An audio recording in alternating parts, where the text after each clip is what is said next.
Yes, very good morning, very good afternoon, wherever you're watching us from. A very warm welcome to Procurement Software.site's June live demo and webinar. This time we're joined by Richard Brown, who is Head of Sales and Marketing over at Anvil Analytical. Rich, if you want to do just a quick introduction, and then I'll just run through a bit of housekeeping while we're waiting for anyone to come online.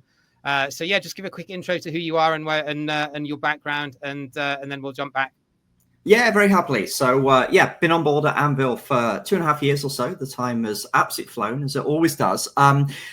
Like many people, I fell into procurement by accident and then fell into sales by accident. So I actually started my career out as a buyer, ironically buying the sorts of tools that we'll go through today. And then many moons later, I now find myself on the other side of the fence. So yes, looking after all things marketing and sales here at Anvil. Fantastic. Okay, so for anyone that's watching on LinkedIn, I'm always really curious to see where everyone's joining us from. So if you can just pop in the comments where you're watching this from, just to see where we've got representation. And while you're doing that, just a couple of things. If it's the first time that you're watching one of these live demos, how we normally do it is that Rich will present a few slides just to give an overview of Anvil Analytical as a company, some key facts and figures, industry sectors they serve, type of product, background, that type of thing, for about 5 or 10 minutes. And then we will dive into the live demo itself, where Rich will take you under the hood of the product. Feel free to post any questions in the comments. And if it's relevant to the area that we're running through at that time, I'll just whack it on the screen and I'll ask Rich to answer it. If not, then we will take it at the end and we'll cover all Q&A at the end that we don't cover during the actual session. This will last about 45 minutes, including the Q&A. And yeah, that's pretty much it. So we're about 3 minutes in. So if anyone was going to join, hopefully they would have done already. So yeah, let's jump into it then, Rich. I'll hand over to you. And yeah, do you want me to bring up the slides first of all? Yeah, let's go with the PowerPoint really briefly. Yeah. We'll do 2 or 3 minutes on that to give everyone a cool. We'll take it from there. Wonderful. Alrighty. Well, look, very warm welcome to the session. It'll be my pleasure to take you through a brief introduction to Anvil today. And as promised, just a couple of slides on who we are. We'll be, very aware that people may well be joining from around the world and may not know who we are. So we've been in business now for around 3 or so years, but the tools themselves have been developed many years before that, when we were actually part of one of our sister businesses. And this is really important as part of our journey and as part of our story. So our tools were originally developed as part of a procurement services organization, ultimately to make the consultants better at their job. It's clear if you're selling in multi-million-pound pieces of consultancy, the guys and girls needed to turn up on day one with more than just a pencil and good intentions. So that was really the birth of Anvil. Wind forward many years, we've then spun out. Clearly, a tech company has a very different investment cycle, very different profile of individual and indeed talent that you'd like to bring into the organization. So we've then, very much formed our own world and, gone out on our own, and things have been really interesting. So we're working with companies all over the world, as far east as Queensland in Australia and as far west as California. So it's been a, trajectory of really interesting growth, powered by some really interesting tools. And hopefully today, we don't get anything out of this session other than just me showing you something that you haven't seen before, then I'd have been very successful indeed.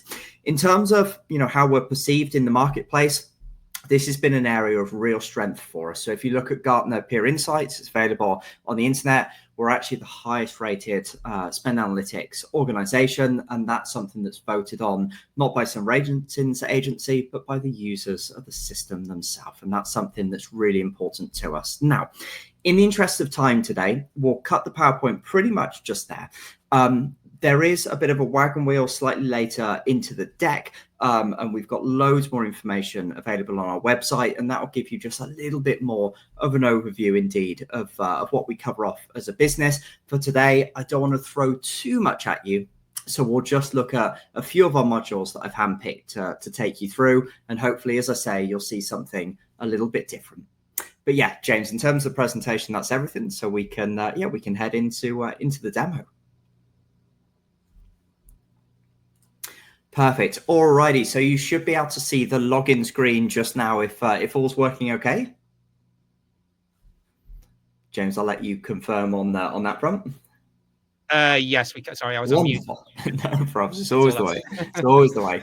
No worries. Well, look, in terms of the Anvil solution, then cloud-based, just available through the internet, logging in with username and passwords, or single sign-on solution, as well as you then do get through to the tool. You'll then see the modules that you've got there in front of you. And by clicking on any of these tiles individually, that's going to take you directly through. Now, I have a little bit of a mid-page because sometimes we do private equity demos, and we do have a little bit of a different product for that. Apologies if you are watching today from a private equity point of view. That can all be covered off a little bit as a separate date. For now, we'll just cover the mainline spend analytics.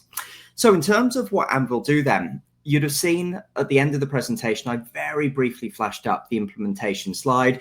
That would have given those of you who have the opportunity to read a little bit of that, just a bit of a flavor of what we do in terms of that initial engagement. But to give you that overview of really what happens before we get to this point, it's typically a 2 to 4 week engagement period for a mid-size of organization. Clearly, if you're a Mars Inc., a Danone, PepsiCo, etc., it's going to be more like 8 weeks. But that gives you a bit of an overview. Now, as part of that, we'll do all of the cleansing, the classification of all of your data, to get it ready to go into the system. But beyond that then is where the real magic starts. Now, as we land into the system, we do so firstly on the summary page. Now, for all of you watching, there shouldn't be anything too different here than what you've seen before. An interface that's nice and easy to use. You can cut and filter wherever you'd like to, blow things up to full screen and access many additional filters. That's true right the way across all of our analytics modules.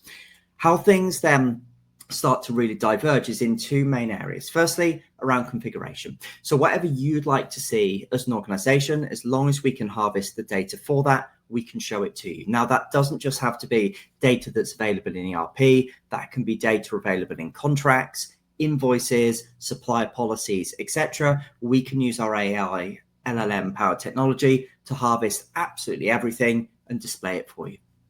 The second area where things get a little bit different then is around insights. And you'll remember, as I mentioned as part of the introduction, Anvil was very much born out of a world of procurement and practitioners. And this is very much a procurement tool first and a tech tool second. So what do I mean by that? Essentially, when you think about tooling and, the development of tooling, what's really important over time is that it does more for you.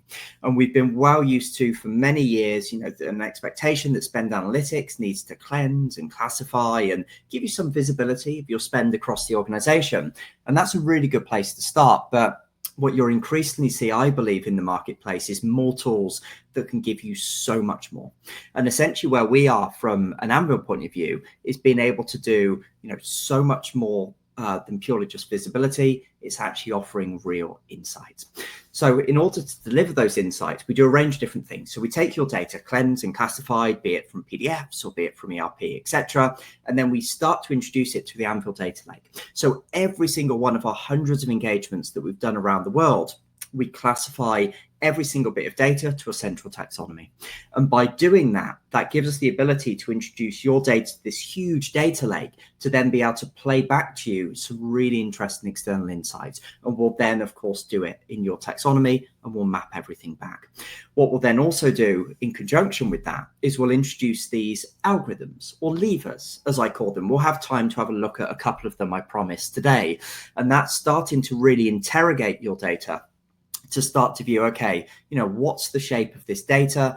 And indeed, what sort of insights can we pull out for you? So from a view of a category manager, you can get lost in a huge amount of depth within the tool. But if you're sat more at CPO level, you would head straight into the insight just here, which is what we'll do a little bit later. But first, let's just check in on a few of these deep dives because how they work can be really quite interesting. So the first thing that we'll look at together conveniently in the top left is materiality. And when we talk about materiality, what do we mean by this? So what we're trying to understand here is, okay, you've got a spend of, 25 million on that particular L3 category. How significant is that in the marketplace? How material is your spend? When you go to market and you're having conversations with potential suppliers, how much negotiating leverage do you have? just based on your spend. How big a fish are you in that particular pond? So if it's more of a dark green color here, that shows that you're in the very highest quartile of spend in this category, i.e. you're a really big player and you're going to have quite a lot of potential weight going into the negotiation and approaching the marketplace.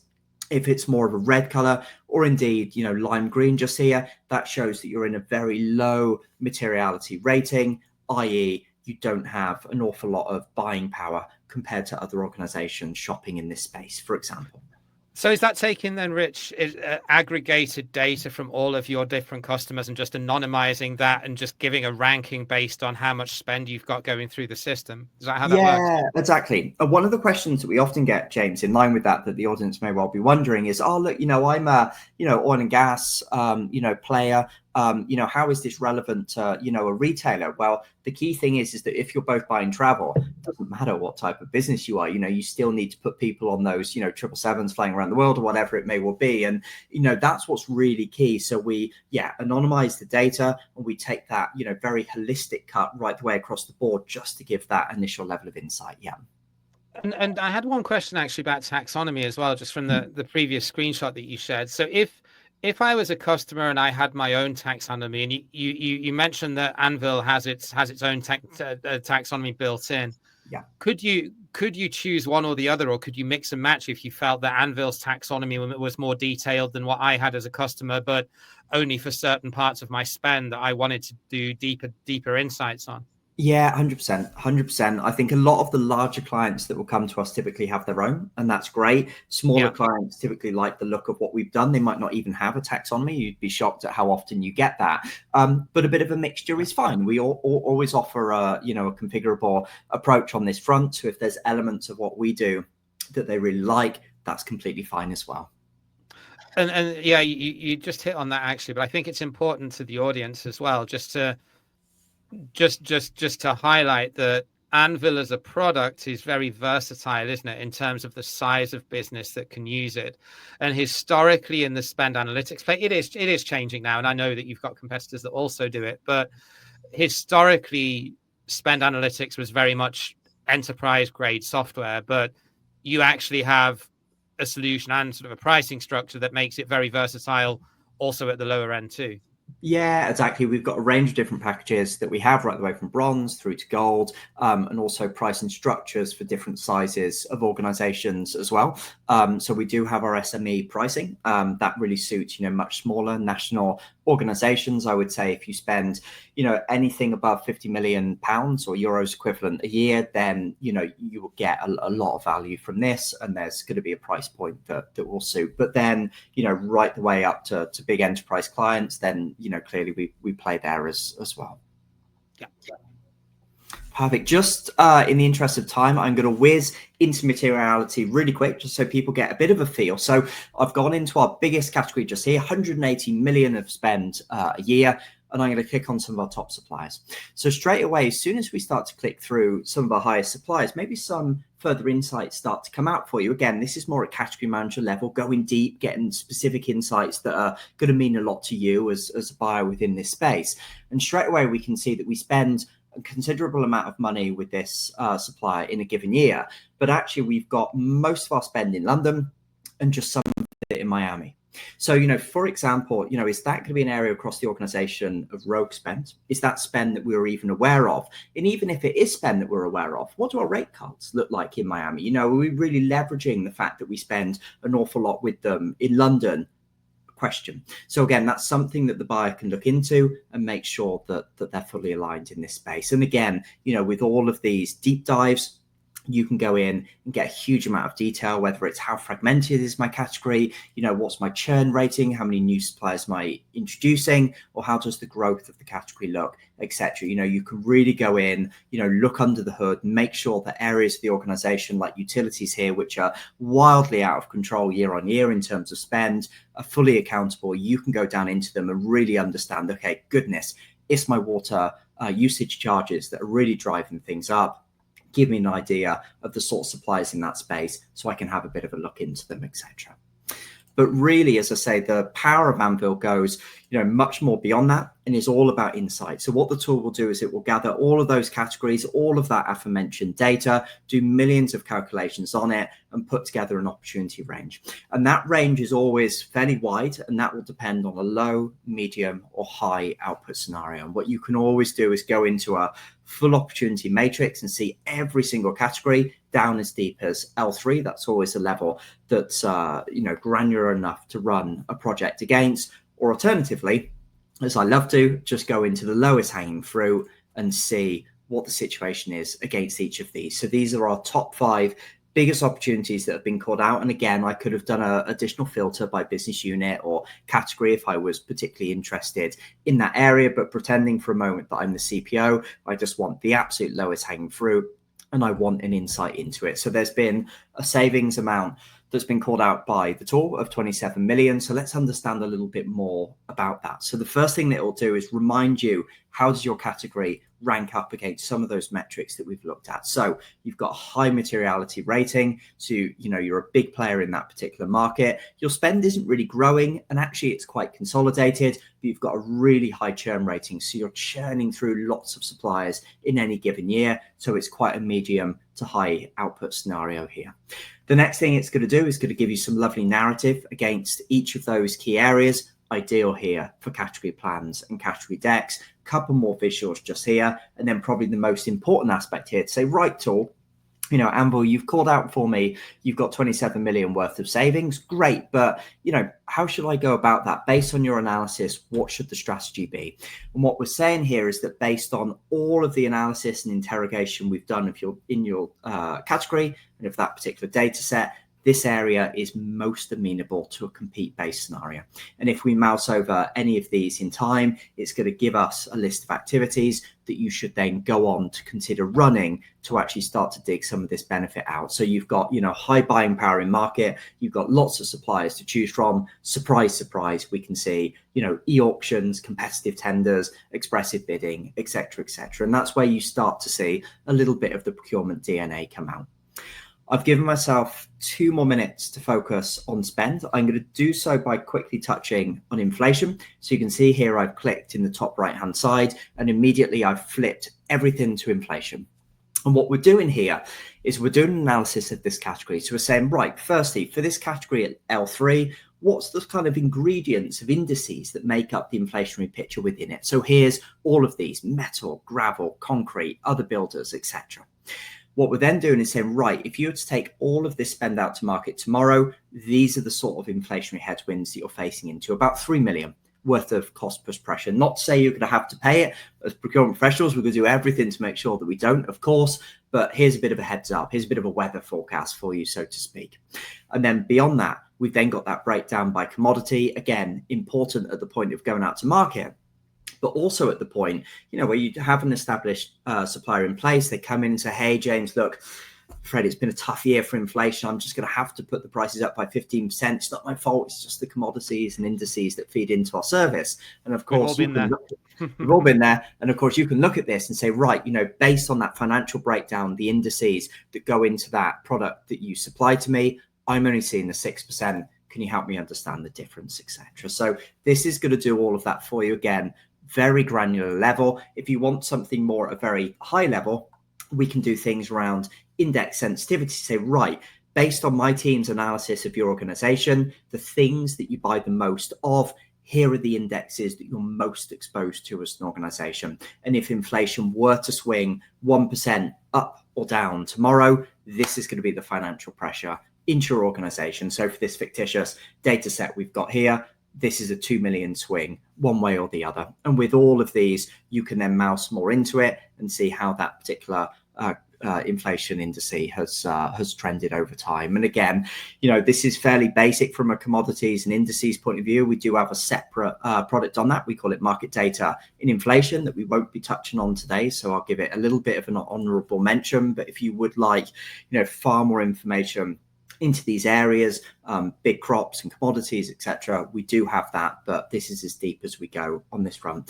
What I would say just before we round up on spend analytics, if you would like specific deep dives into contract analytics, payment terms, working capital, etc., we do all of that, but sadly, no time today to go into it. James, any specific questions on spend before we flip things over and talk carbon? Nothing's coming from the stream, but I think that last slide that you showed up is, if I understand you correctly, then if I had a CFO that came to me as a head of procurement and said, what's the potential price impact if there's a price spike of 10% in the price of oil because of the conflict at the moment in the Middle East, then you'd be able to do that in a few mouse clicks with an if this then that type of scenario. Yeah, exactly. And one of the things I did wonder about showing today, in addition to that, is actually our risk module. So that's where we go into contracts, policies, supplier websites, etc. So again, if that CPO taps you on the shoulder and says, hey James, aware of the geopolitical events going on in the Middle East at the moment, just remind me what percentage of our supply base in this category is based out of Israel, then that's something that can go through and tell you, but then give you specific analysis based on the clauses that you've got and the sort of protection that you've built in against these incidences. So that's a whole other area of the system as well. Yeah. The only other question that I had on spend, and I suspect if I don't ask it, somebody probably will at the end that's watching on the stream. If I've got pretty dirty data, or if I've got a lot of free text purchase orders, to what extent will that hamstring me? Because that's often seen as an objection, that the companies don't want to spend money on spend analytics because they're worried that their data is not clean enough, and they fear the dreaded unclassified being the biggest spend bar. I know you're not able to wave a magic wand and fix that, but to what extent can you mitigate it? Yeah, I think, there's a lot of things that we can do, and increasingly technology is helping on this front. So clearly there's an expert team in place that, will work through that data, and as many data points as they can gather, they'll shed a lot of light on it. And I think one of the reasons a lot of small businesses have actually onboarded with us is not so much actually the saving side or even the visibility. It's just they want a clean data set. They want it cleaned up. So we can do a lot in that area. But I think the rise of technology, this scanning technology increasingly has given us the ability to, pick on far more data sources than they may have had. They might have very rudimentary information, maybe just header level, for example, in the ERP, like some of our clients. But actually, they do at least have the PDF invoices. That's something that we can now go at. So that can really, really help. But I think, what I would say is that I don't think I've had an engagement at Anvil to date where the client hasn't come to me and thought they've got the worst data in the world. And clearly, it's never ideal, but it's never that bad. And we've done implementations, all over the world where the client's been active in, 80 countries. They've got 20 odd ERPs across dozens of different languages. No matter how bad you think your data is, we've dealt with worse. That will often be true. So when you say taking invoice level data, by that, do you mean then taking the PDF invoice and using large language model technology to facilitate the character recognition and classification of those invoices? Exactly. Regarding, regardless of which language. And yeah, indeed.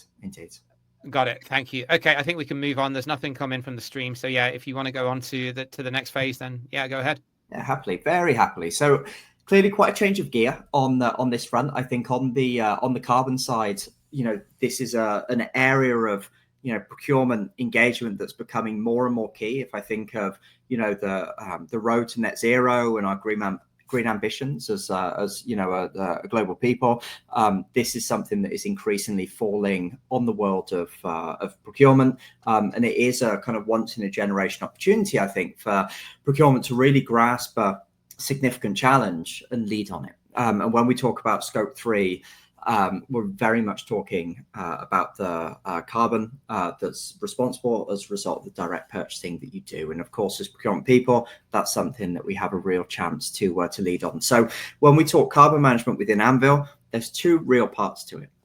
The first part is why most people buy it. The second part, I think, is why our clients stay. So the first part is very much in line with holding the mirror up. The reason why the vast majority of people come to us is because they need to be able to report on their scope 3 emissions. They need that mirror held up. They've tried to do RFI activities where they, go out to their entire supply base, but the picture that, we so often see that comes back really only represents about 5% of their spend. So they need to do something that gets by the other 95%. So essentially what we do at Anvil, to distill down something really complex for just a moment, is we take an awful lot of carbon-based indices, carbon databases, information based on grid emissions, carbon emissions, intensities of different countries, etc. We'll then combine that with all of the client data and then critically start to overlay factors which people may not necessarily always think of first. So that's factors such as purchase power parity, inflation measures, etc., to make sure that that data is as accurate as possible. And really on day one, where we'll always start, and we so often display this as a pyramid, I won't touch on the slides just now, but we always start on spend, and then we then take it up from there. So we start to look at different measures across your supply base and also techniques that we can start to apply. So quantity is clearly a really big part of this, particularly if we start to talk about direct material purchasing. Quantity is absolutely key. We can look at allocation based and then also other approaches as well, just to make sure that as we do those monthly refreshes for our clients, they're as accurate as possible. So really, arriving onto the very first tab here, this is us really holding the mirror up and saying, right, based on your spend, 2 billion worth of spend, this is the carbon that you're responsible for as a result of that. So just shy of 260 tons in this regard. So what you can then do is start to go down, start to look at various different categories across the organization, world maps, business units, time-bound metrics as well, and individual suppliers, see, right, where is most of my carbon coming from? Have I really understood the impact on various different individual, business units, categories, time measures, etc. What I would say about this particular page here and how we display it always in the demo environment, it is just what I call the vanilla version. It's what you'll get on day one without any further input. But what we always push clients on is, what additional widgets would be useful for you to see? Have you made any sorts of commitments to net zero by 2040, by 2050? Let us map that for you, show how adverse you might well be compared to that target and what you need to do moving forward. So that's the first thing that we'd show up, and we do that both on a spend basis and also, if the clients have the data, a quantity basis as well. And this will go as far as intercompany travel, business travel, as you can see listed just there, delivery fleet, van miles, etc. We can do an awful lot. But beyond that then, as I say, what's really important, I think, we're going down the product route and not the service route on this front, is having something that will last months and years into the future. And what we do with our clients is we have our own project management module, won't go into it, would hope everyone on the stream has seen one, very configurable, workflows, collaborative working space, etc. But critically, once those projects are then entered into our project management, you can see all of the great things that you're doing across the business. We've just got it based on a fictitious, very small company here. We're just humble and we're just doing 10 projects. But here's all the good things that we're delivering at the moment. We're looking at renewable energy, building maintenance, waste management, etc. And here's the types of the projects fictitiously that we're working on as well. So beyond that, we can then start to see, okay, what does the savings forecast look like? What sort of areas of the organization are going to be positively impacted? And here's a bit of a granular breakdown of those areas as well. But perhaps even more importantly than that, it's the carbon savings. So show me all of the great stuff that we've done already. Show me how that cumulative offset starts to look by month, by year, as it starts to go forward as well. Show me the types of projects that we've delivered, the areas of the organization that we've positively impacted, the business units, etc.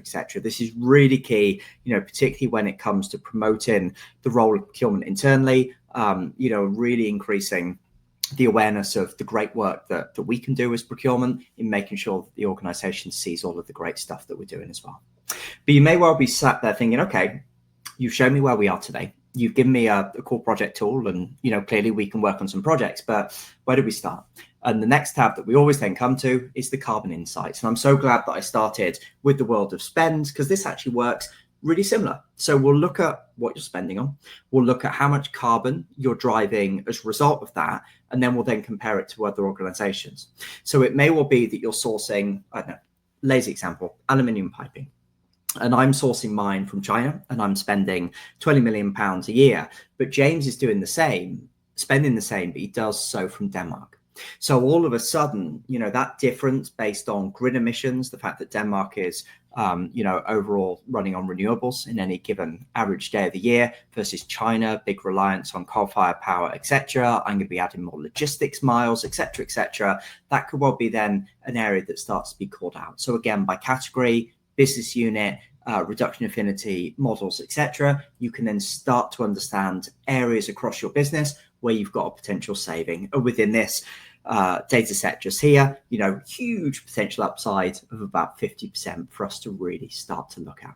And again, from an Anvil point of view, to take us into the final part of today's session, we're trying to do as much as possible to actually hold the buyer's hand right the way to the end of that process. So for us, when I came on board, we had all of the insights in both spend and carbon. That was a wonderful place to start.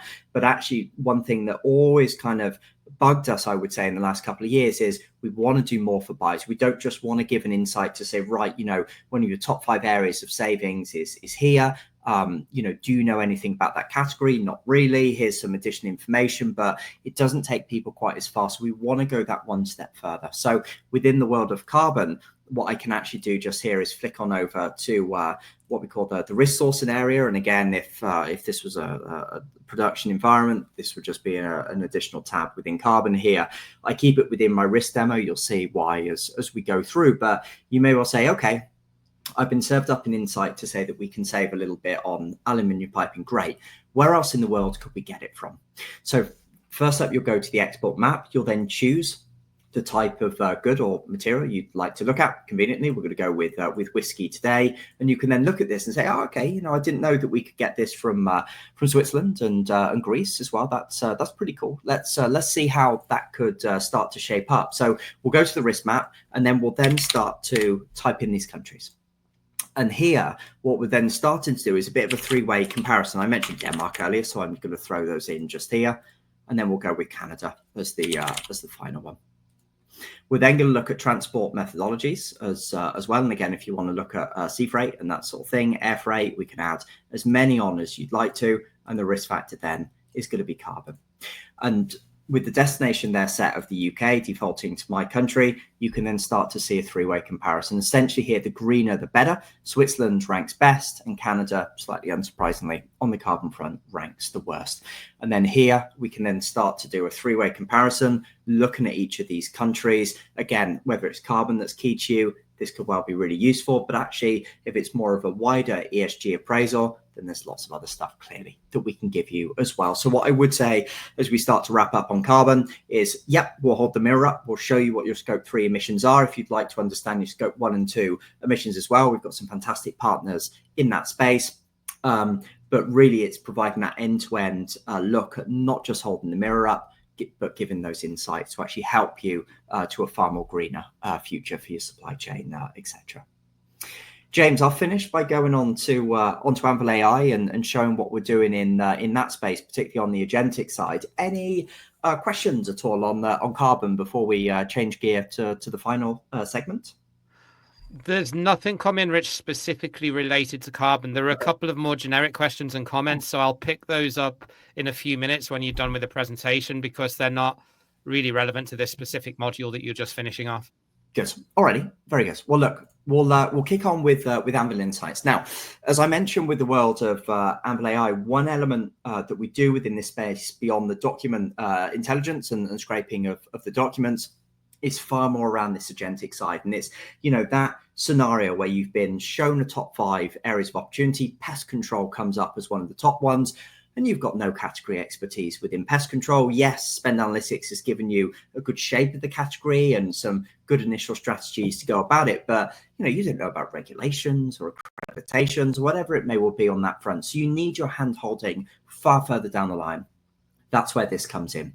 So very quickly, what we can do here, I'm using a demo environment that's a little bit suited to one of our clients on it at the moment, is that you'll have your sector that will be pre-locked. So that'll be pre-allocated, and we've gone for something a little bit similar there. And then you'll have your businesses categories, and clearly, it's up to you in terms of what categories you go for just here. This could be a bit more of a bespoke selection as we've got, and a little bit more one that's slightly tied down, or clearly it could be far more encompassing. Just depends on the organization and the depth category wise you'd like it to go into, etc. just here. What the technology is then going to do is scrape from a range of different areas, and this is going to be your existing suppliers and information on them. It's going to be the web, and it's also going to be our data lake as well. And what it's going to start to do is pull forward some really useful information as you start then to trend and actually start to go to market. So as soon as that's done, it'll then flash everything up. And the first piece we've got here is news affecting category plans. And one thing that you'll notice as we start to go through this is it's going to deliver you some insight, and then it's then going to give you that further reading. So clearly we don't want to, publish too much here. We're trying to give people a snapshot, as concisely, but as relatively detailed as possible. But clearly, if you did want to understand a little bit more, you can always then go onto these sources to, download and pull that report and upskill a little bit more in this area. The next thing that we'll go into for you then is give you an idea of size of the market. What does the market look like? How's it been growing in recent times? Give me some information, give me some background. So when I sit in front of a supplier, I'm going to, come across more expert in this particular space. Give me a Porter's 5 forces. Up next, when it comes to negotiating, thinking about my ex-role as a procurement professional, what's going to be my power going into the negotiations? How thick does the field of suppliers look like? How much depth is there in that space? Or is it going to be more of a sparse kind of environment? So give me that Porter's 5 forces, give me some insight into that particular area. Beyond that, I'm going to need to know about regulations and accreditations. I'm going to need to know, some information into that, not just the regulation, the accreditation, but actually, how much does it matter? Is this just a bit of a nice to have, or when I actually come to pulling this RFP together, is this going to be more of a red flag style of question as well, just there? Beyond all of that, we've then got some recent news stories for you, some information around suppliers. And what we'll do actually with the suppliers is we'll give you a suppliers overview based on a range of different suppliers, whether they're more an international player, more of a national player, etc. The type of accreditations they've got, whether they're more towards the premium end, more towards the value end of the market, description on them, and then a website so you can actually then start picking up and getting their contact details. We'll also then trawl through your existing suppliers as well to start to pull up information on suppliers that you may well have today that supply different things to you, but clearly you weren't aware of that. And that could well be some great suppliers to use. And then last but certainly not least, when we've done that RFP, give me some information on cost drivers. When it comes to negotiation, I want to know the sort of levers that I can pull into, areas within that category which has seen a lot of cost reducing in recent times, or perhaps areas that actually the salesperson may well be pushing on to actually start to jack the prices up a little bit. So again, it's that readiness for going to market, and it's giving people so much more. One additional feature that we're actually working on at the moment is a big PowerPoint extract of many of these insights. So if you did want to pull together a deck on it, then clearly that's also something that can be done as well. So again, it's just cutting down that buyer time, giving those really interesting insights, and again, just readying people for doing the work that they need to do. Fantastic, Rich. Thank you so much. That's a lot of info in just over half an hour. But yeah, I hope that anyone that's watching, you've been able to see a bit of a snapshot of what Anvil can do and some of the different areas that it's active in. There are a few questions and comments that have come in while you've been demonstrating, Rich. So I'm gonna just go through those in the order that they've come in. So the first one is from Murad, and he's saying, and I think I know the answer to this, but does it have AP automation capabilities, automating invoice booking? Yes. What I understand from that is in terms of like a direct link between the AP and ERP system and then into Anvil and whatnot and APIs. But if that's the case, then yes, that would be that would be a possibility. One additional thing that we do is working a lot with flat files as well. So if procurement does want to stay off of IT's roadmap internally, that can often be a really good way to get going. But if they do want that automated feed, then clearly that's something that we do for a lot of clients and we can make available. Yeah. So you mean to automatically get invoices that come into the ERP to pull those into Anvil to show in the spend? Exactly. I mean, we have some clients, James, to be honest with you, where we're managing a heavy six-figure number of invoices a year. So there's clearly a lot of automation that's required. Yeah, I think just to be clear though, Murad, what it doesn't do is it's not a procure to pay tool. So it's not doing accounts payable automation in the sense of taking invoices and doing 2 or 3 three-way matches and then pushing them for payment. If you're looking for something to do that, then drop me a DM and I can run through you some procure to pay solutions that can do that if that's what you're looking for, if I've understood your question correctly. Okay, next one in is from Andy. So Andy's saying, and a little bit of this is cut off. So Andy, if you're still online, just let us know where we've cut you off here, because the LinkedIn can only take a certain amount of characters in the comments. So what he's essentially asking is that the front end is great, but historically, when he'd used this in the past, he struggled a little bit with all of the different data sources where you could pull your data from and being able to get those uploaded into the system in a quick and easy way. But he's saying it was 2 or 3 years ago when he last used it. So maybe just give an update, Rich, in terms of what the tool could do back then versus what it can do now in terms of ingesting the data. Yeah, really, really good question. I think, it's fair to say that the tool's come a really long way in that time. I think, initially we had a lot of the insights and a lot of the good stuff, but perhaps some of the smoothing on board of different processes was a little bit tricky. I would say on that front, there's APIs and integrations that are now more readily offered into the marketplace. So that may well be something that's well worth looking into, but that's an area that we've definitely got a lot better at. And I think those sorts of pieces of tech could well really help just now. Cool. Okay, thank you. This one's more of a comment than a question from Amanda, saying at my previous organization, we had quite a number of global clients that loved Anvil. Not sure what organization that was, but thank you, Amanda. And then finally, Oscar, he's asking, it came a bit late and didn't know if this was covered at the beginning. Similar question to Andy's question around how does Anvil ingest and normalize disparate data sources? ERPs, I think so. And invoices. Yeah, and there's probably just a mixture of two things. So is that kind of integration piece if that's required, but then also if it is so disparate as just being raw and raw PDFs and contracts, policies, etc. Then again, we've now got the tech to manage that. Yeah. Okay, and then he had a second part to his question on the carbon side, where he was asking, do you have data centers as a product category in carbon analysis? Yeah, we cover all sorts of areas. Obviously, data centers is a particularly important area, I think, going forward in the world, and will only increasingly be so. So that'll be areas that yeah, for sure, we'd have data on and can explore. I think if Oscar would value a bit to sit down with one of our carbon experts internally just to go through specific cases for his organization, then that's something that we'd be really happy to do. Yeah, I know Oscar actually. He's a freelance consultant, so I'm guessing he's asking more as a potentially introducing this as a solution to his client base. So yeah, super.